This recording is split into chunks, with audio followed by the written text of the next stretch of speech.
সেই বিষয়গুলোকে আমরা মেনে চলা, এটা হলো ইবাদত। আল্লাহ পাকের হুকুমগুলা নবী করিম সাল্লাল্লাহু আলাইহি ওয়াসাল্লাম যেইভাবে দেখিয়ে গেছেন এইভাবে পালন করার নাম হচ্ছে ইবাদত। এখন এই ইবাদত যদি আপনি আপনার মন মতো করেন, আপনার ইচ্ছা মতো যদি আপনি ইবাদত করা শুরু করেন, আপনি কোরআন হাদিস তালাশ করলেন না, আল্লাহ রাসূলের জীবনে আপনি তালাশ করলেন না, আপনি আপনার মন মতো ইবাদত করা শুরু করলেন, যতই ইবাদত হোক, যদি কোরআন হাদিস এটাকে সাপোর্ট না করে, সমর্থন না করে, তাহলে এই ইবাদত করে গণ্য হবে না। আল্লাহ পাকের কাছে এগুলো ইবাদত হিসাবে পরিগণিত হবে। আল্লাহ রাব্বুল আলামিন কেমনে ইবাদত করব, কেমনে দাসত্ব করব, এর নমুনা হিসাবে রব্বুল আলামিন বিশ্বনবী জনাবে মুহাম্মদ রাসূলুল্লাহ সাল্লাল্লাহু আলাইহি ওয়াসাল্লাম আমাদেরকে নবীজি হাতে কলমে শিক্ষা দিয়ে গেছেন। আমাদেরকে প্র্যাকটিক্যাল ভাবে ইবাদত কেমনে করতে হবে সেগুলা আল্লাহ রাসূল সাল্লাল্লাহু আলাইহি ওয়াসাল্লাম আমাদেরকে সারা জীবন এগুলা দেখিয়ে দিয়েছেন। এমনি ইবাদত করলে আল্লাহ পাক খুশি, এইভাবে ইবাদত করলে আল্লাহ পাক খুশি। আর আল্লাহর হুকুম মেনে ইবাদত যদি কেউ নাম করে, তাহলে এই ইবাদত আল্লাহ রাব্বুল আলামিন খুশি নন, এগুলা আল্লাহ পাক আরো রাগান্বিত হয়ে যায়।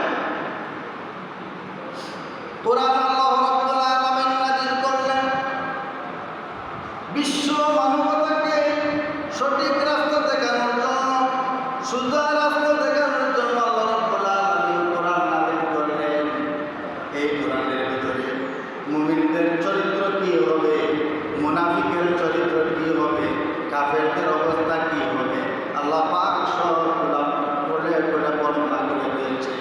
সব আল্লাহ পাক বর্ণনা করেছে। মুমিনদের অবস্থা কি, মুত্তাকি কারা? মুত্তাকি তো হচ্ছে হুদাল্লিল মুত্তাকিন আল্লাযীনা ইউমিনুনা বিল গায়ব, যারা অদৃশ্যকে বিশ্বাস করে, যেগুলো দেখে নাই চোখে, কিন্তু নবী বলেছে, কুরআন বলেছে, আর কোনো প্রশ্ন না করে এগুলা পালন করা শুরু করে, এগুলা মানা শুরু করে, এর নাম হচ্ছে মুত্তাকি। ফরজ না, দেখার প্রয়োজন নাই।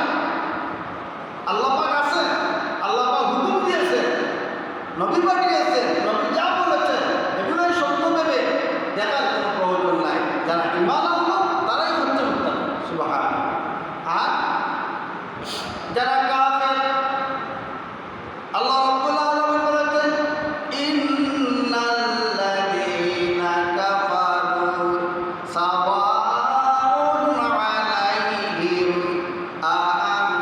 আ'আনযারতাহুম আম লাম তুনযিরহুম লা ইউমিনুন। রব্বুল আলামিন কাফেরদের সম্পর্কে রব্বুল আলামিন বড় চমৎকার কথা বলেছেন। নবী গো, নিশ্চয় যারা কাফের, যারা অস্বীকার করে, আখিরাত মানে না, আল্লাহ মানে না, নবী মানে না, এদের অবস্থা হলো আপনি তাদেরকে কুরআন দিয়ে, আমার আদর্শ দিয়ে আপনি নবীর আদর্শ দিয়ে আপনি যতই তাদেরকে বোঝান, আর আপনি যদি না বুঝানি আর না বুঝানি, তাদের কাছে উভয় সমান। জোরে বলেন নাউজুবিল্লাহ। অর্থাৎ নবী করিম সাল্লাল্লাহু আলাইহি ওয়াসাল্লাম প্র্যাকটিক্যাল তারা দাওয়াত দিতেন, আর কুরআনের কথাগুলো হওয়ার পরেও তারা শুনে এবং সেই শোনার পর না শোনার পান। অর্থাৎ তারা বোঝা গেল এগুলো বুঝেই না, তারা বোঝার চেষ্টাই করে। এরা হচ্ছে কাফের। কাফেরদের চরিত্র আল্লাহ রাব্বুল আলামিন এভাবে বলেছেন। নবী গো, আপনি তাদেরকে কুরআন হাদিস আপনি যত স্মৃতি আপনি করেন, তাদেরকে বুঝালেন আর না বুঝালেন ওই সমান, লা ইউমিনুন, তারা কখনো ঈমান আনবে না। এরা হচ্ছে কাফের। এই কাফেরদের চরিত্র আল্লাহ পাক এভাবে বলেছেন। আল্লাহ রাব্বুল আলামিন বলেছেন তাদের কুফরির কারণে, অসভ্যতার কারণে তাদের কলবের ভিতরে আমি রব্বুল আলামিন পর্দা করে দিয়েছি। খাতামাল্লাহু আলা কুলুবিহিম, তাদের অন্তরের ভিতরে আমি রব্বুল আলামিন মোহর মেরে দিয়েছি। মোহর মানে তারা কুফরি করতে করতে এমন শুরু করছে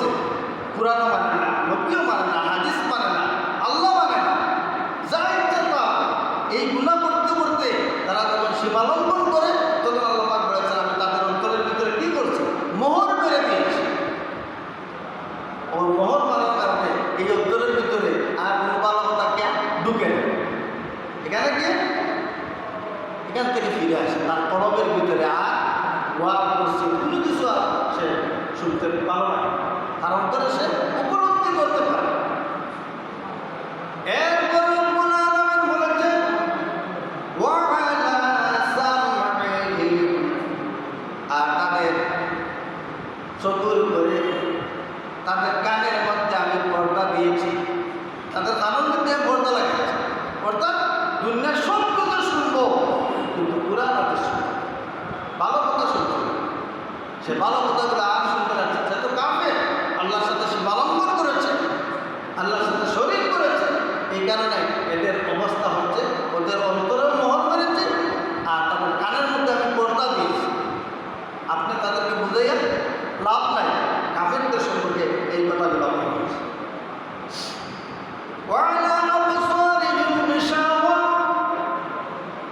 তাদের চোখের মধ্যে আমি পর্দা দিয়েছি, হাজারো ভালো ভালো কাজ দেখবো, দেখার পরেও সে এগুলা না দেখার পান করবে, অর্থাৎ দেখা না দেখা তার কাছে সমান।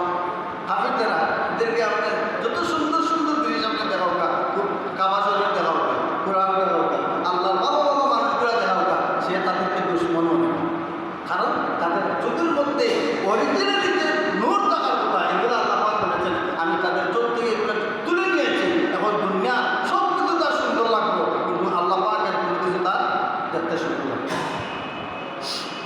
আল্লাহ রাব্বুল আলামিন বলেছেন এই যাদের অবস্থা, এই যখন তাদের অন্তরের অবস্থা, কানের অবস্থা, চোখের অবস্থা, তখন ওয়ালাহুম আযাবুন আলীমুম বিমা কানু ইয়াকসিবুন, তাদের এই ধরনের কর্মকাণ্ডের কারণে আমি তাদের জন্য বিরাট আযাব রেখে দিয়েছি। হে নবী, আপনি বুঝাইলে তারা বুঝেন না, আপনি টেনশন করবেন না, আপনি তারা মারারও দরকার না, ফিকিয়া মানুষের হেদায়েত করার দরকার না, আপনি বুঝাইছো এরা বুঝবান তো না, এই জন্য আমার কাছে তাদের বিচার আমি রেখে দিয়েছি। ওয়ালাহুম আযাবুন আলীমুম, পীড়াদায়ক যন্ত্রণা, পীড়াদায়ক শাস্তি তাদের জন্য অপেক্ষমান, তারা যে কাজগুলো করছে এই কাজের জন্য। তাহলে বুঝা গেল যারা মুমিন তাদেরকে আপনি যখন দাওয়াত দিবেন তখন তারা আর কোনো প্রশ্ন হতো না।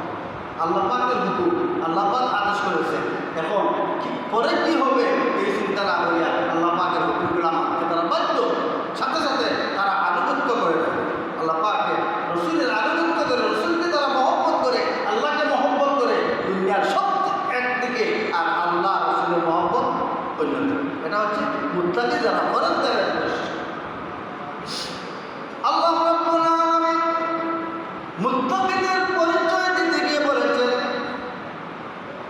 এরা তো হুদাল লিল মুত্তাকিন, মুত্তাকি হচ্ছেন তারা আল্লাযীনা ইউমিনুনা বিল গায়ব ওয়া ইউকিমুনাস সালাতা, মুত্তাকি যারা তারা কখনো নামাজের প্রতি তারা গাফিল হয় না, গাফিল হয় না, নামাজের সময় হয়ে গেছে সব কাম কাজ বাদ, আগে মুনিবকে শ্রদ্ধা দিব, মুনিবের উদ্দেশ্যে শ্রদ্ধা দিব, মুনিবকে খুশি করব, তারপরে পৃথিবীর অন্য কাজ পাব, আগে কাজ নয়, আগে নামাজ। এটা হচ্ছে মুত্তাকিদের পরিচয়, তাদের বৈশিষ্ট্য হচ্ছে হুদাল লিল মুত্তাকিন আল্লাযীনা ইউমিনুনা বিল গায়ব, অদৃশ্যকে বিশ্বাস করে, ওয়া ইউকিমুনাস সালাত, তারা নামাজ নিজে পড়ে আরেকজনকে দাওয়াত দেয় নামাজের জন্য। আমরা দেশে বেশিরভাগ আমরা নিজে নামাজ পড়ি কিন্তু অন্যরা নামাজের জন্য দাওয়াত দেয় না, কিন্তু আল্লাহ রাব্বুল আলামিন মুত্তাকিদের পরিচয় দিতে গিয়ে বলছেন না, মুত্তাকি যারা তারা নিজেও নামাজ পড়ে, ওয়া ইউকিমুনাস সালাতা, আর নামাজকে সমাজের মধ্যে, রাষ্ট্রের মধ্যে, পরিবারের ভিতরে তারা প্রতিষ্ঠা করে, প্রতিষ্ঠা করে। পরিবারে নামাজ না পড়লে এখানে সে কঠোর হয়, কঠোর হয়, বিভিন্ন ধরনের আইন প্রয়োগ করে তারপরে মানতেই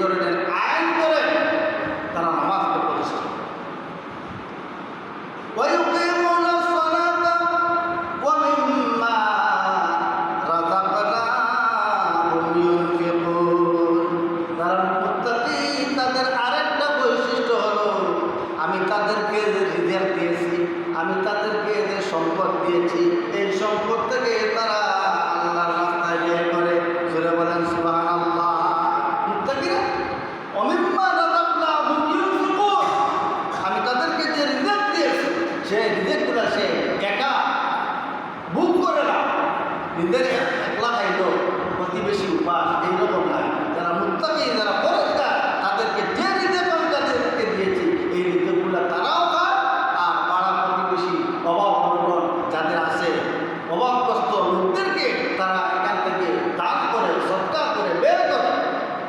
এরা হচ্ছে মুত্তাকি। এখন আপনার কাছে প্রশ্ন, আল্লাহ রাব্বুল আলামিনের পক্ষ থেকে আপনার কাছে যখন কোনো ধরনের কালেকশন করার আশা হলো, আপনি অবশ্যই যদি মুত্তাকি হয়ে থাকেন তাহলে খবরদার তাদেরকে ফিরিয়ে দিও না। তারা ফিরিয়ে দিও না, কারণ মুত্তাকিদের বৈশিষ্ট্য হচ্ছে নিজের থেকে তারা নিজেও খায় আর আল্লাহ রাস্তায় বের করে। এখন আল্লাহর উদ্দেশ্য যদি কোনো মানুষ আপনার কাছে কোনো কিছু চায় তাহলে অবশ্যই তাকে আপনি ফিরিয়ে দিতে পারবেন, কারণ এটা মুত্তাকির পরিচয় না। আপনি অল্প হলেও তাকে খুশি করে দেবেন। আল্লাহ রাব্বুল আলামিনের হাবিব জনাব মুহাম্মদুর রাসূলুল্লাহ সাল্লাল্লাহু আলাইহি ওয়াসাল্লাম গরীব ছিলেন। গরীব অবস্থায় জীবনটা শুরু হয়েছিল।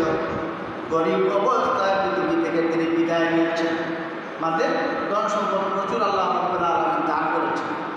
কোনো সম্পদ নিজের জন্য রেখে যান নাই, সমস্ত সম্পদগুলা দু হাতে বন্টন করেছেন মানবতার খেদমতে, মানবতার মুক্তির তরে সব সম্পদগুলা বের করেছেন। অবশেষে আবার গরীব অবস্থায় পৃথিবী থেকে বিদায় করেছেন। এই জন্য আল্লাহ রাব্বুল আলামিন বলেছেন, ইন্নাল্লাহা ইয়া'মুরু বিল 'আদল। আল্লাহ পাকের আদেশ হচ্ছে তোমরা ন্যায় বিচার প্রতিষ্ঠা করো। এটা হলো ন্যায় বিচার প্রতিষ্ঠা করো। ন্যায় ইনসাফ বিচার করার জন্য আদেশ দিয়েছেন আল্লাহ রাব্বুল আলামিন। সুতরাং আপনি এই কোনো ধরনের বিচারও আপনি হেরফের যদি করেন তাহলে বুঝতেন যে সরাসরি আল্লাহ রাব্বুল আলামিনের সঙ্গে, কালামের সঙ্গে, আল্লাহ পাকের কিতাবের সঙ্গে আপনি বিরোধিতা করেন। হক বিচার করার জন্য আদেশ করেছেন আল্লাহ পাক। আর বলেছেন তোমাদের ব্যক্তিগত হিংসা বিদ্বেষের কারণে তোমরা বিচারকে হেরফের করো না। এই জন্য ইসলামের বিচার আর ইসলাম যারা মানে না তাদের বিচার জীবনে এক হবে, জীবনে এক হবে।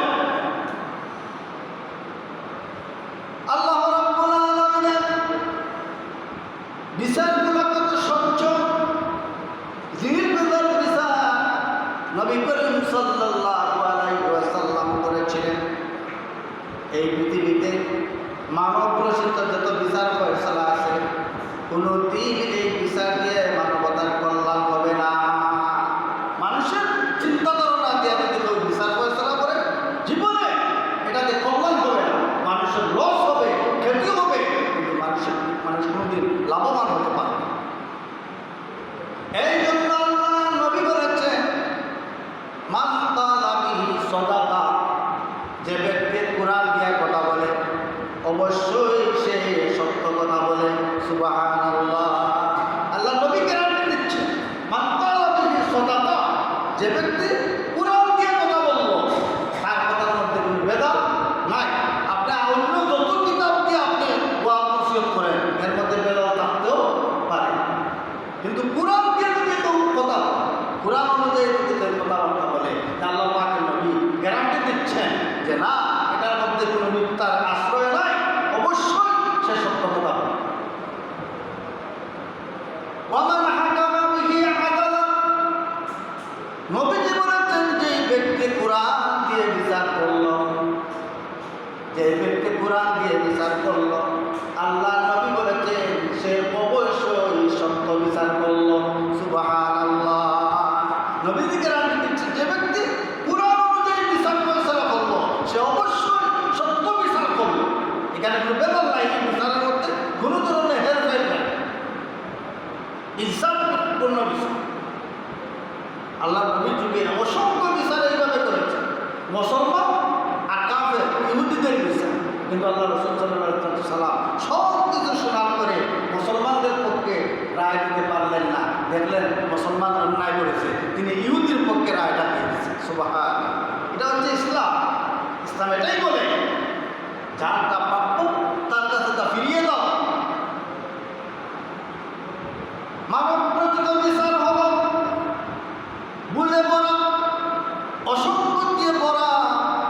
ইনসাফের কোনো নাম গন্ধ সেখানে নাই।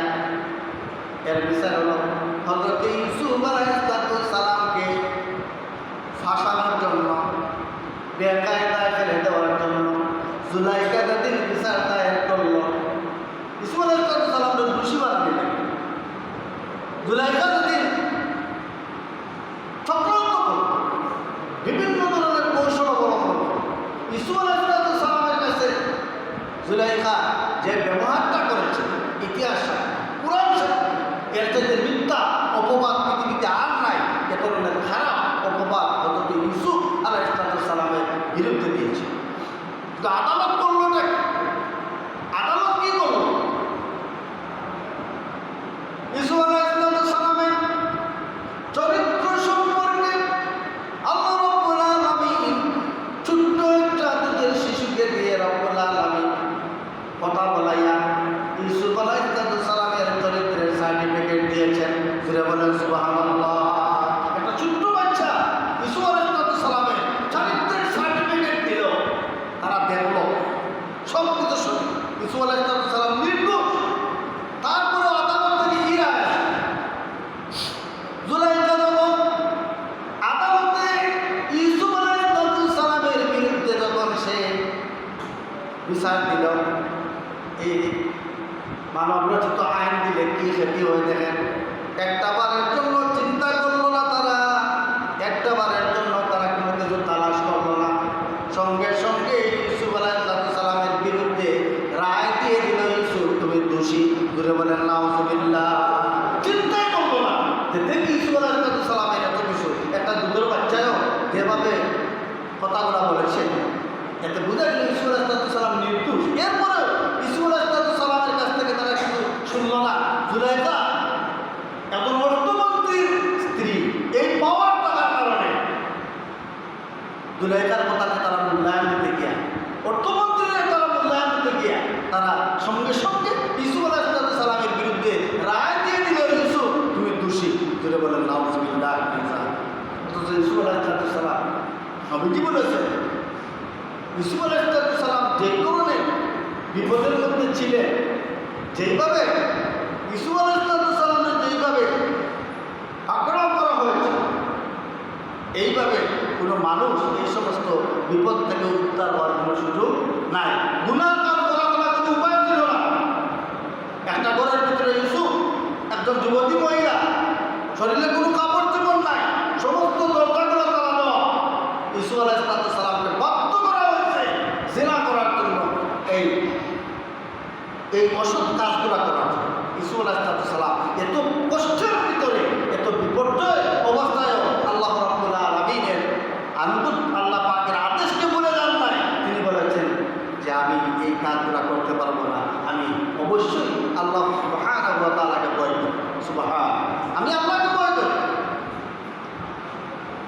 আল্লাহ রাব্বুল আলামিন এই বিচারগুলো কোরআনের ভিতরে ঢুকিয়ে দিয়েছে, মানুষ যাতে কিয়ামত পর্যন্ত এগুলা শুনে। আর দুনিয়ার যত জালিমেরা জুলুম করবে, যারা জালিম অবস্থায় শাসন করবে পৃথিবীকে, তারা এখান থেকে যাতে শিক্ষা নিতে পারে, আল্লাহ রাব্বুল আলামিনের আদালত থেকে কেউ মুক্তি পাবে না। আর দুনিয়া তুমি তোমার ক্ষমতার জন্য, তোমার শক্তির করে বিচারকে এদিক থেকে সেদিকে তুমি নিতে পারো, কিন্তু আল্লাহ রাব্বুল আলামিনের আদালতে যখন দাঁড়াইবা, তখন তোমাকে এক সেকেন্ডও এদিকে যেতে দেওয়া হবে না, সেদিকে যেতে দেওয়া হবে না। অবশ্যই তোমার প্রত্যেকটা পাপের জবাব আল্লাহ পাকের আদালতে দিতে হবে। এটা যারা বিশ্বাস করে, যারা মুমিন, তারা চিন্তা করে যে পৃথিবীর সব লোক লালসা তাহার পরেও আমি আল্লাহ পাকের হুকুমকে অমান্য করতে পারবো না। মিসা আমার ভাইয়ের বিরুদ্ধে যা, আমার বাবার বিরুদ্ধে চলে যা, আমি এক কথাই বলবো, এতে কার জেল হলো, কার ফাঁসি হলো, এটা আমার দেখার বিষয়। একই অবস্থা দেখেন, আল্লাহ কোরআনের বিচারটা দেখেন। আল্লাহ নবীর একজন সাহাবী, গরিব একজন সাহাবী, খুব গরিব, হযরত সালাবা রাদিয়াল্লাহু তাআলা, একজন গরিব সাহাবী, নামাজ রাসূলের পিছনে পড়ার পর দৌড় দিয়ে তিনি বাড়িতে চলে যান।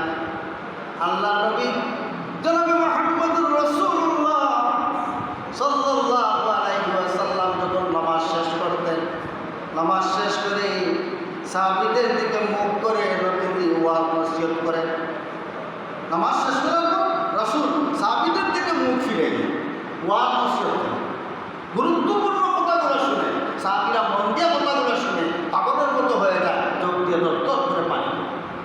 কিন্তু দেখা গেল হয়তো সাহাবা রাদিয়াল্লাহু তাআলা নামাজ কিন্তু রাসূলের পিছনে ঠিকই পড়ে, পড়ার পর 1 সেকেন্ডও দেরি করেন না, দৌড় দিয়ে তিনি বাড়িতে চলে যান। সাহাবীরা অনেক সাহাবী এটা লক্ষ্য করেছেন যে সাহাবা কেন এইরকম করে, কেন আল্লাহ রাসূলের এত গুরুত্বপূর্ণ ওয়াজগুলা কথাগুলা বাদ দিয়ে সে বাড়িতে দৌড়ে চলে যায়, কারণটা কি? তারা কয়েকদিন লক্ষ্য করার পর আল্লাহ নবীর কাছে বিচার দিল, ইয়া রাসূলুল্লাহ, আমরা কয়েকদিন ধরে লক্ষ্য করলাম আপনার প্রিয় সাহাবী সাহাবা নামাজ আপনার পিছনে ঠিকই পড়ে, তারপরে 1 সেকেন্ডও বসে না, দৌড় দিয়ে বাড়িতে চলে যায়। কারণ সাহাবা মনে হয় তার ইমানটা আস্তে আস্তে নষ্ট হয়ে যাচ্ছে। সাহাবীরা বলা মনে হয় ইমানটা কমজোরি হয়ে যায়, আর নাকি আল্লাহ রাসূলের ওয়াজ না হইয়া তার দৌড় দিয়ে বাড়িতে আনবি, এটা তো কোনো পক্ষে ঠিক না।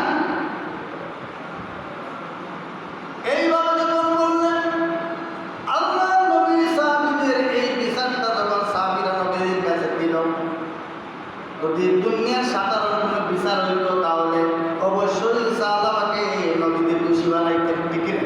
দুনিয়ার যদি বিচার হইত তাহলে বলতেন যে অবশ্যই এই কাজটা ঠিক করে না। কিন্তু আল্লাহ রাসূল কি বলেছে? আল্লাহ রাসূল বলেছেন কি, খবর না, তোমরা সাহাবাকে দোষী সাব্যস্ত করিও না, আগে চলো আমরা তদন্ত করে আসি। সুবহানাল্লাহ, আগে তদন্ত করে আসি, তারপরে দোষী না নির্দোষ পরে রায় হবে। আগে চলো সবাই, আমি চলে যাচ্ছি সাহাবার বাড়িতে, আমার সাথে আর কারা যাইবা, যদি যাইতে চাও তাহলে আমার সাথে রেডিও। সুবহানাল্লাহ, ইসলামের বিচার, আপনি ইচ্ছা মতো রায় দিতে পারবেন না। রাসূল বলেছেন তোমরা আমার কাছে বিচার দিয়েছো, ঠিক আছে, অসুবিধা নাই, আমি তদন্ত করবো। সাহাবারা কেন নামাজ পড়ে এইভাবে দৌড় দিয়ে বাড়িতে চলে যায়, আমি দেখবো। তারপরে চিন্তা করা যায় কি তারা আগে আল্লাহ নবী জনাবে মুহাম্মদুর রাসূলুল্লাহ সাল্লাল্লাহু আলাইহি ওয়াসাল্লাম বিশ্ব মানবতার শিক্ষক, বিশ্ব মানবতার জন্য আদর্শ, তিনি দেখিয়ে গেলেন কীভাবে বিচার ফয়সালা করতে হয়। সাহাবীদেরকে বললেন, সাহাবীরা আমি চললাম সাহাবীর বাড়ি, তোমরা যদি যেতে চাও তাহলে আমার সাথে চলো, যদি যাইতে চাও তা আমার সাথে চলো। কারণ কিছু সাহাবী যদি সাথে না যায় তাহলে আল্লাহ রাসূল কী দেখছেন কি না দেখছেন এটা তো তাদের মনের ভিতরে হয়তো সন্দেহ যে আল্লাহ রাসূল আল্লাহ গিয়ে দেখিয়ে যায়, এটা বিষয়ে আমরা দেখলাম না, মনে তাদের সন্দেহ হয়তো না। রাসূল বলেছেন আমি একা যাবো না, তোমরা কারা আমার সাথে যেতে চাও রাজি হয়েছে, ও রেডি হও। আল্লাহ নবী জনাবে মুহাম্মদুর রাসূলুল্লাহ সাল্লাল্লাহু আলাইহি ওয়াসাল্লাম কয়েকজন সাহাবীকে নিয়ে সাহাবার বাড়িতে চলে গেলেন। যাওয়ার পর রাসূল দরজার ভিতরে আঘাত করলেন, সাহাবা ভিতর থেকে জবাব এসলো, লাব্বাইক ওয়া সাদাইক ইয়া রাসূলুল্লাহ। তিনি বলেছেন দরজা খুলো, তিনি বলেছেন দরজা খুলতেছে, ভিতর থেকে জবাব দিচ্ছে। কিন্তু দেখা গেল অনেকক্ষণ সময় গেল, দরজা খুলতে দেরি হয়ে গেছে, দেরি হয়ে গেল। হযরত ওমর রাদিয়াল্লাহু তাআলা আনহু রাসূলের সঙ্গে তিনিও গিয়েছিলেন, বড় রাগবান সাহাবী, অনেক রাগের অধিকারী, যে কোনো মুহূর্তে কোনো অন্যায়ের ভিতরে আপোষ নাই, সঙ্গে সঙ্গে ফয়সালা। বলেছেন ইয়া রাসূলুল্লাহ, এত বড় জ্ঞানী সাহাবী আল্লাহ রাসূল যেই ঘরের ভিতরে সে লাগাটাকে শুরু করলেন, রাসূলের ডাক শুনে কতক্ষণ সময় গেল, দরজা খুলে না। আপনি অনুমতি দেন সাহাবাকে দুনিয়া থেকে বিদায় করে দিন। তাই শব্দ তো রাগ বেশি, কারণ অন্যায় রাসূলকে ভালোবাসত, রাসূলের অপমাননা হোক এগুলো সহ্য করতে পারতেন না। হযরত সাহাবা রাদিয়াল্লাহু তাআলা আনহু দরজা খুলতে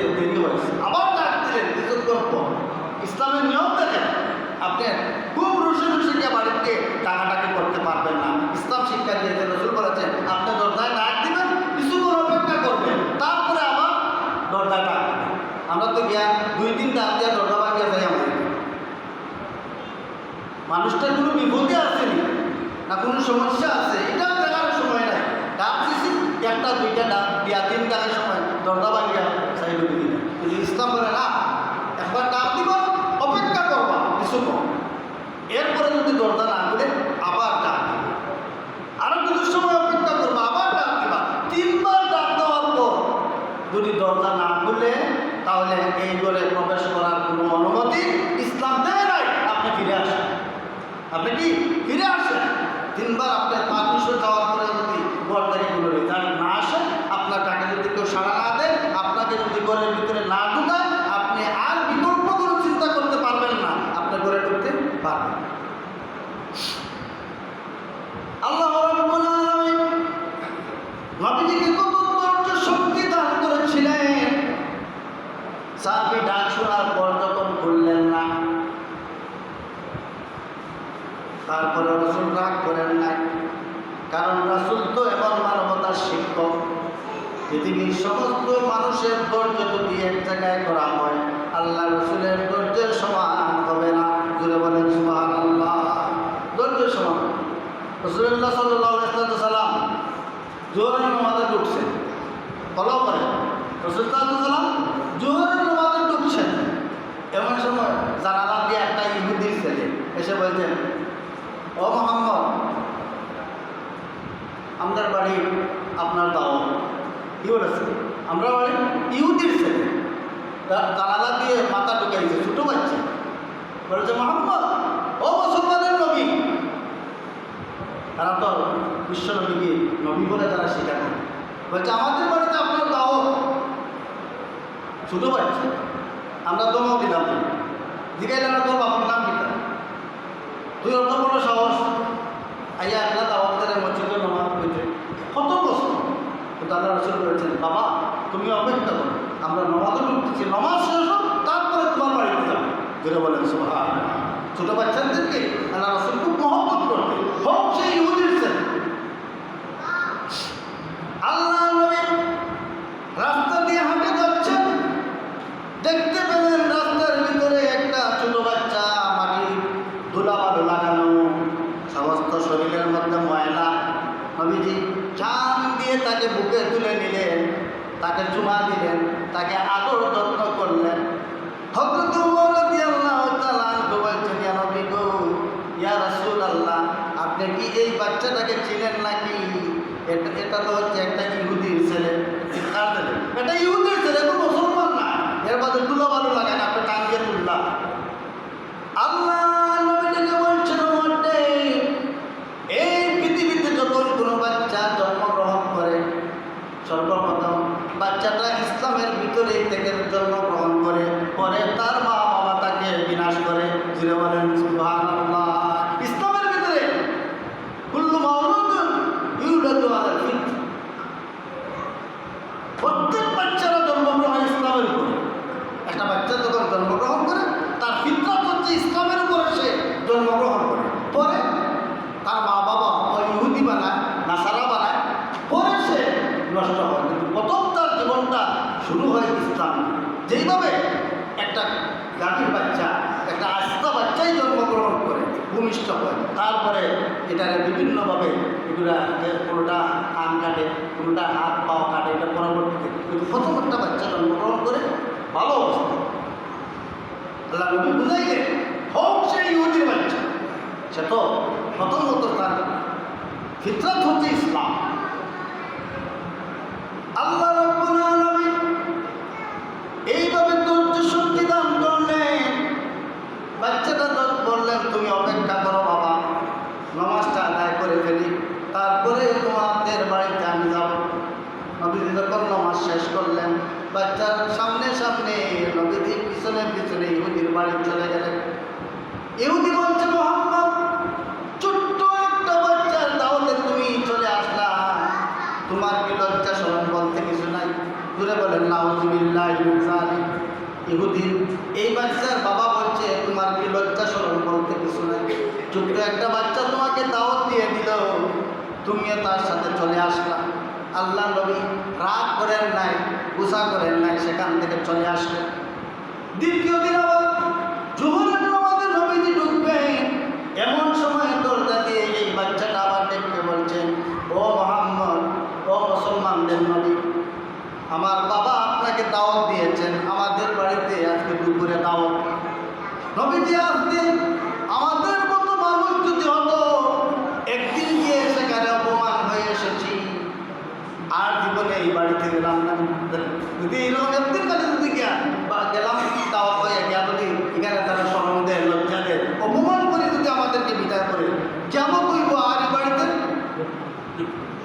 যাওয়ার চিন্তা করতে হবে।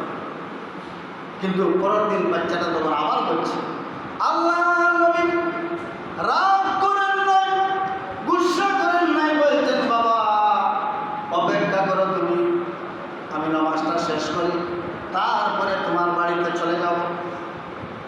নবীজি নামাজ শেষ করলেন, বাচ্চার সামনে সামনে, নবীর পিছনে পিছনে চলে গেলেন। এবার ইহুদি আবার নবীজিকে অপমান করলো, মুহাম্মদ আমি বুঝতে পারলাম না, এত লোভনীয় যদি ইসলাম ধর্মের নেতা যদি এত লোভনীয় হয়, লোভী হয়, তাহলে এই ইসলামটা কেমনে চলবে? আপনি কালকে অপমান করে দিলাম, আজকে আপনি দাওয়াত খাওয়ার জন্য আপনি চলে আসলেন। একটা ছোট বাচ্চা বলল, আপনার যাচাই বাছাই না করে এইভাবে আসা তো ঠিক হয় না, খুব অপমান। রাসূল সাল্লাল্লাহু আলাইহি সাল্লাম আসলেন, ফিরে আসলেন। ফিরে আসার পরে হযরত আলী রাদিয়াল্লাহু তাআলা আনহু, হযরত উমর রাদিয়াল্লাহু তাআলা আনহু বড় বিচক্ষণ ছিলেন। তারা চিন্তা করছে যে রাসূলকে কালকে বাচ্চারা দাওয়াত দেন। রাসূল যখন আসলেন আমরা দেখলাম মুখটা বড় শুকনা, রাসূলের মুখটা বড় শুকনা, বড় বেজা। এর মানে ইহুদি সম্ভবত রাসূলের সঙ্গে খারাপ আচরণ করেছে। আজকে আবার দাওয়াত দিল, রাসূল চলে গেলেন, আসার সময় খুব তাড়াতাড়ি চলে আসতেন। আমার মনে হয় আজকেও ইহুদি আমার রাসূলের সঙ্গে বেয়াদবি করেছেন। এই বাচ্চাটা যদি আবার আসে কেন? তখন আমরা আল্লাহ রাসূল নবীজিকে আমরা একা যেতে দেবো না, আমরাও সাথে যাব। যদি ইহুদি যদি কোনো খারাপ আচরণ করে, আল্লাহর কসম সেদিন হবে ইহুদির জন্য শেষ দিন, অর্থাৎ তাকে আর পৃথিবীতে রাখা হবে না। এটা হচ্ছে ওমরের সিদ্ধান্ত। ওমর রাদিয়াল্লাহু তাআলা আনহু সহ্য করতে পারতেন না আল্লাহ রাসূলের কোনো অপমান। তৃতীয় দিন যখন আবার আসলেন, নবীজি নামাজ পড়বেন, ওই বাচ্চাটা আবার জানালা দিয়ে ডেকে বলছেন, মুহাম্মদ মুসলমানের নবী, বাবা আজকে আপনাকে দাওয়াত দিয়েছেন, আপনি চলে আসেন আমার সঙ্গে। আল্লাহ নবী ডেকে বলছেন, বাবা অপেক্ষা করো, নামাজটা পড়ে ফেলি, অবশ্যই তোমার সঙ্গে যাব। এরপরেও আল্লাহ নবী রাগ করেন নাই। জুড়ে বলেন সুবহানাল্লাহ। এটি হচ্ছে মানবতার শিক্ষক। আপনার আমার মতো যদি রাগ থাকতো, তাহলে এই জাহিলি যুগকে ইসলামের আলোয় তিনি আনতে পারতেন না, ঠিক না?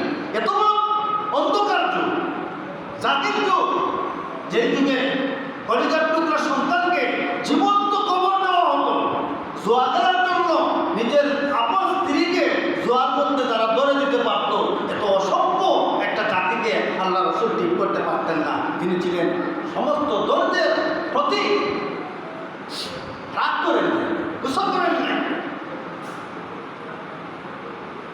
নবীজি যখন নামাজ শেষ করলেন, এবার যখন বাচ্চার সঙ্গে যাবেন, ওমর রাদিয়াল্লাহু তাআলা আনহু বলছেন, নবী গো আপনি যাইয়েন না, এই বাচ্চারা প্রতিদিন আপনাকে দাওয়াত দিয়ে নেয়। আমি বলতে পেরেছি বাড়িতে যাওয়ার পর মনে হয় আপনার সঙ্গে খারাপ ব্যবহার করা হয়। নবীজি ডেকে বলেন, ওমর নেই, খাওয়ার জন্য আমি যাই না। বাচ্চাটা বড় আফসোস করে আমার কাছে আসে, আর এই বাচ্চাদেরকে আমি বড় মহব্বত করি, বাচ্চার কথা রাখার জন্য আমি বারবার তার বাড়িতে যাই। জুড়ে বলেন সুবহানাল্লাহ। আমি খাওয়ার জন্য যাই। তারপরে ওমর বলছেন, ইয়া রাসূলুল্লাহ ঠিক আছে আপনি যান। আর হযরত ওমর রাদিয়াল্লাহু তাআলা আনহু বলছেন, আলী তরবারি হাতে নাও, তরবারি হাতে নাও, আমরা রাসূলের পিছনে পিছনে যাব। আমরা পরীক্ষা করে দেখবো যদি আল্লাহ রাসূলের সঙ্গে বিন্দু পরিমাণ যদি অপমানমূলক কোনো আচরণ করা হয়, আল্লাহর কসম আজকে ইহুদিকে আর পৃথিবীতে রাখবো। নবীজি চলে গেলেন। এবার বাচ্চাটা যখন বাড়িতে ঢুকলো, ইহুদি বের হয়ে আসলো। বাচ্চাটা এবার দৌড় দিয়ে দিয়ে তার বাবাকে বলছে, বাবা গো, একদিন নয়, 3 দিন, 2 দিন নয়, 3টা দিন আমি এই মুহাম্মদকে দাওয়াত দিয়েছি। একদিনের জন্য এই ব্যক্তি রাগ করে নাই, গুসা করে নাই। ও আব্বা, আপনার পাওয়ে করি, মিনত করি, আজকে তাকে আর আপনি ফিরাইয়া দেন না, ওটা আজকে ফিরাইয়া দিও না। আমার কষ্ট লাগে যে এই লোককে 3 দিন অপমান হওয়ার পর রাগ করে নাই, গুসা করে নাই, এই মানুষটাকে আপনি ফিরাইয়ে দিবেন না? এবার ইহুদি বলছেন, একজন মানুষের চরিত্র এত ভালো হতে পারে, মুহাম্মদ 3 দিন যদি আমার বাড়িতে তুমি না আসতা তাহলে আমি বুঝতে পারতাম না, অনুমান করতে পারতাম না। আপনার মতো মানুষ যদি নবী না হয় তাহলে নবী কে হবে? জুড়ে বলেন সুবহানাল্লাহ। আমি আপনার 3 দিন আপনাকে আমি পরীক্ষা করেছি, আপনার মধ্যে কোনো ধরনের অসৎ চরিত্র নাই, বাচ্চাদেরকে ভালোবাসে, দাওয়াত দিলে আপনি যেইভাবে ওয়াজ করেছেন দাওয়াত দেওয়াও সুন্নাত, দাওয়াত রাখাও সুন্নাত, এই কথাগুলোকে গুরুত্ব দিতে গিয়ে 2 দিন অপমান হয়ে আপনি আজকে এসেছেন। আমি আপনাকে পরীক্ষা করেছি আমার বাচ্চার মাধ্যমে, আমি আর ইহুদি রইলাম না, আমাকে পড়াইয়া দাও লা ইলাহা ইল্লাল্লাহ মুহাম্মাদুর রাসূলুল্লাহ। ইহুদি আবার মুসলমান হয়ে গেল। রাস্তা বদলাতে ওমরের সঙ্গে দেখা, নবীজি বলেছিল কারো বাহ্যিক দেখে তুমি বিচার ফয়সালা করো না। ওমরটি তুমি যদি তাকে দুনিয়া থেকে বিদায় করে দিতা তাহলে এই লোকটা আজকে কেমনে ইসলাম গ্রহণ করত? অর্থাৎ এত তাড়াতাড়ি সিদ্ধান্ত নিও না, একজন মানুষকে বারবার সুযোগ দাও, বারবার সুযোগ দাও। কখন তার দিনে ইসলাম আসবে আপনি বুঝতেই পারবেন, কখন সে ইসলাম কবুল করে ফেলবে, কখন তার দিনের মধ্যে আল্লাহ পাকের দয়া হয়ে যাবে, তখন সে হেদায়েত হয়ে যাবে। সুতরাং মানুষকে টিটকারি করা ঠিক নাই। আমাদের সমাজে কিছু মানুষ আছে মানুষকে নিয়ে টিটকারি খারাপ মন্তব্য করে। নবীজি বলেছেন না, একজন ভাই, একজন মুসলমান ভাই আরেকজন মুসলমান ভাই সম্পর্কে খারাপ মন্তব্য করো না। এটা ইসলাম নয়। ইসলাম হচ্ছে আদ-দীন ওয়ান নাসিহা, ইসলাম হচ্ছে ভালোবাসা, ইসলাম হচ্ছে উদারতা। আল্লাহ নবী জনাব মুহাম্মদুর রাসূলুল্লাহ সাল্লাল্লাহু আলাইহি ওয়াসাল্লামকে আবু জেহেল, আবু লাহাবের একটা ছেলে, নাম ছিল উতাইবা, নাম কি? উতাইবা। আর একটা ছেলের নাম ছিল উতবা। নবীজির 2টা মেয়ে আবু লাহাবের 2টা ছেলের কাছে বিবাহ দিয়েছিলেন ইসলাম গ্রহণ করার আগে, ইসলাম প্রতিষ্ঠিত হওয়ার আগে। তখন কাফের মুসলমান বিবাহ যাই ছিল, তখন তিনি কি না নবুয়তির দায়িত্ব পান নাই, ইসলামের কোনো শরীয়ত আসে নাই। তখন আবু লাহাবের 2টা বাচ্চার কাছে আল্লাহ রাসূলের 2টা মেয়ে বিবাহ দিয়েছে। আল্লাহ নবী যখন দাওয়াত দিতে শুরু করলেন তখন তারা সহ্য করতে পারল না। আবু লাহাব তার বাচ্চাদেরকে ডেকে বলল, ও আমার বাচ্চারা শোনো, মুহাম্মদ তোমার 2 জনের শ্বশুর যেইভাবে ইসলামের বিরুদ্ধে, যেইভাবে ইসলামের পক্ষে আমাদের ধর্মের বিরুদ্ধে লেগে গেছে, তাদেরকে আগে বুঝাও, যদি না মানে তাহলে মুহাম্মদের 2টা বাচ্চাকে তোমরা তালাক দিয়ে দাও। জুড়ে বলেন নাউজুবিল্লাহ। দেখেন কত খারাপ, খারাপও করো বেশিরভাগ খারাপই হয়, খারাপও করো বেশিরভাগ খারাপই হয়, মুসলিম হয় কিছু বলা হয়। আবু লাহাবের 2টা সন্তানকে যখন এই কথা বললো তখন তো তাদের উচিত আছে যে বাবা তাদের অপরাধটা কি? তারা তো আমাদের সঙ্গে কোনো বেয়াদবিমূলক আচরণ করে না, আমাদের সেবাদত্তায় কোনো ত্রুটি করে না, আপনি বললেন তালাক দেওয়ার জন্য, দোষ নাই, কেমনে আমরা তালাক দিই? এই প্রশ্নটা তো করার দরকার। বাপে বলল কয়েক দিয়েও তালাক দিলে, এর মানে যেমন গাছ তেমন ফল। আল্লাহ নবীর কাছে গিয়ে বলছে, ও মুহাম্মদ, কই তুমি বের হয়ে আসো। আল্লাহ নবী ঘর থেকে শুনলেন কে যেন বাইরে থেকে নাম ধরে ধরে ডাকতেছে, অথচ আল্লাহ রাব্বুল আলামিন আমাদের নবীকে কুরআনুল কারীমের ভিতরে যত জায়গায় ডেকেছেন একটা জায়গায় ইয়া মুহাম্মদ বলে ডাকেন নাই। জুড়ে বলেন সুবহানাল্লাহ। রাসূলের সম্মানে আল্লাহ রাব্বুল আলামিন রাসূলকে যত জায়গায় ডেকেছেন কোনো জায়গায় হে মুহাম্মদ বলে ডাকেন, ডেকেছেন ইয়া আইয়ুহাল মুযাম্মিল, ইয়া আইয়ুহাল মুদ্দাসির। রাসূল করিম সাল্লাল্লাহু আলাইহি ওয়াসাল্লাম চাদর গায়ে দিয়ে শুয়েছিলেন, চাদর গায়ে, চাদর একটা গায়ে দিয়ে শুয়ে আছেন, শীতও নাই গরমও নাই, এমন দিন একটা চাদর গায়ে দিয়ে শুয়ে আছে। তখন রাসূল সাল্লাল্লাহু আলাইহি ওয়াসাল্লামকে আল্লাহ রাব্বুল আলামিন ডাক দিলেন, ইয়া আইয়ুহাল মুদ্দাসসির, হে চাদর আবৃত ব্যক্তি দাঁড়াও। করে বলেন সুবহানাল্লাহ। রাসূলের সম্মান, আরেকজন রাসূল একটা কম্বল গায়ে দিয়ে শুয়ে আছে। আল্লাহ রাব্বুল আলামিন তখন নবীজিকে ডাকবেন, কি বলে ডাকবেন? ইয়া মুহাম্মদ বলে ডাকেন নাই, বলেছেন ইয়া আইয়ুহাল মুযাম্মিল, হে কম্বল আবৃত ব্যক্তি তুমি উঠো, তোমার প্রভুর বড়ত্ব প্রশংসা করো। জুড়ে বলেন সুবহানাল্লাহ। এইভাবে কিন্তু ইয়া মুহাম্মদ বলে আল্লাহ রাব্বুল আলামিন নিজেও মুহাম্মদ রাসূলুল্লাহকে ডাকেন নাই, কিন্তু কত বড় বেয়াদব ঘরের পাশে গিয়ে এইভাবে ডাকা থাকে। অথচ মুমিনদেরকে আল্লাহ রাব্বুল আলামিন জানিয়ে দিয়েছেন, খবরদার তোমরা একজনে আরেকজনের সঙ্গে যেইভাবে কথাবার্তা বলো, জুড়ে কথা বলো, খবরদার আমার রাসূলের সঙ্গে তোমরা বড় আওয়াজে কথা বলো। জুড়ে বলেন সুবহানাল্লাহ। আমার রাসূলের কথার চাইতে আওয়াজ যদি তোমাদের কোনো কারণে বড় হয়ে যায়, আন তাহবাতা আমালুকুম, তোমাদের সমস্ত আমলগুলো আমি ধ্বংস করে দেব। কত বড় কঠিন কথা যে মুহাম্মদের আওয়াজের চাইতে তোমাদের আওয়াজ যাতে বড় না হয়। আমাদের দেশে দেখছেন না, নেতার বক্তব্য দেন গেল, বাদে নেতার থেকে কর্মীর আওয়াজ হয়ে যায় বড়, নেতার চাইতে কর্মীর আওয়াজ বড়, নেতার কথা উল্লেই যায় না, সাবসাইন্সের আওয়াজ আরো বড়। কিন্তু রাসূলকে আল্লাহ রাব্বুল আলামিন সাহাবীদেরকে বলেছেন, হে মুমিনেরা, হে ইমানদার, তোমরা যখন কথাবার্তা বলো তখন খবরদার তোমাদের কণ্ঠ যাতে রাসূলের কণ্ঠের উপরে না যায়। কিন্তু এই বেয়াদবটা করলো কি? বাইরে গিয়ে বলছে, হে মুহাম্মদ বের হয়ে আসো। আল্লাহ রাসূল সাল্লাল্লাহু আলাইহি ওয়াসাল্লাম যখন বের হলেন, দেখলেন নিজের মেয়ের জামাই শ্বশুরকে এইভাবে নাম ধরে ধরে ডাকতেছে। ধরে বলেন নাউযুবিল্লাহ। আল্লাহ রাসূল বড় কষ্ট পেয়েছে, তারপরে বুঝতে দেন নাই, মুস্কি হেসে দিয়ে বলছেন, বাবা কেন, কি সমস্যা, কেন ডাকতেছে? রাগ করেন নাই। বলছে কেন ডাকতেছে? তুমি যদি ইসলাম ধর্মে দাওয়াত যদি তুমি বন্ধ না করো, তাহলে আমরা দুই ভাই তোমার দুইটা মেয়ে নিয়ে এসেছি, দুইটাকে এই মুহূর্তে তালাক দিয়ে দিব। জোরে বলেন নাউযুবিল্লাহ।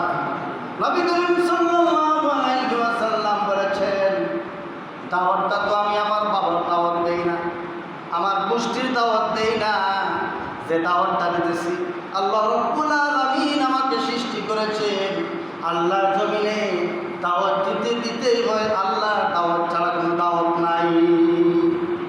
তারপরে তারা এইভাবে এই যে উতবা নামক যে বেয়াদব, এই বেয়াদবটা তার মুখ থেকে সে থুতু মারল আল্লাহ রাসূলের মুখের মধ্যে, থুতু মারছে আল্লাহ রাসূলের চেহারার মধ্যে, জামাটা টান দিয়ে ছিঁড়িয়েছে আল্লাহ রাসূলের শ্বশুরের জামা ছিঁড়ছে। এইরকম বেয়াদবি হচ্ছে।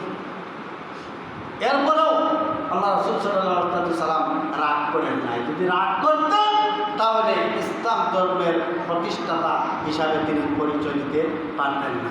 এসব কিছুর পরেও আল্লাহ রাসূল বেজার করেন নাই, খুশি আনন্দে হাসি মুখে সব কিছু বরণ করেছেন। এরপরে আল্লাহ রাব্বুল আলামিন বলেছেন, ইয়া আইয়ুহার রাসূল হাসবুকাল্লাহ, হে নবী আপনি টেনশন করেন না, আমি আল্লাহ আপনার জন্য যথেষ্ট। সুবহানাল্লাহ, আমি আল্লাহ আপনার জন্য যথেষ্ট। তখন আল্লাহ রাসূল সাল্লাল্লাহু আলাইহি ওয়াসাল্লাম চিন্তা করলেন যে পৃথিবীর সমস্ত মানুষ আমার বিরোধিতা করুক, সমস্যা নাই, যেহেতু আল্লাহ আমার সঙ্গে আছেন, একজন মুসলমানের এর চাইতে বড় সান্ত্বনা আর হতে পারে। আল্লাহ রাসূল খুশি হয়ে গেলেন, দিনের দাওয়াত দিলেন, ইসলাম প্রতিষ্ঠা করলেন। এটা একমাত্র ধৈর্য। আমরা আজকে এখান থেকে যে উপদেশ হলে সেটা হচ্ছে আমাদের জীবনে অসংখ্য ধরনের অপবাদ আসবে, অসংখ্য নির্যাতন আসবে, আমরা প্রত্যেক অবস্থায় যাতে আমরা ধৈর্য ধারণ করতে পারি।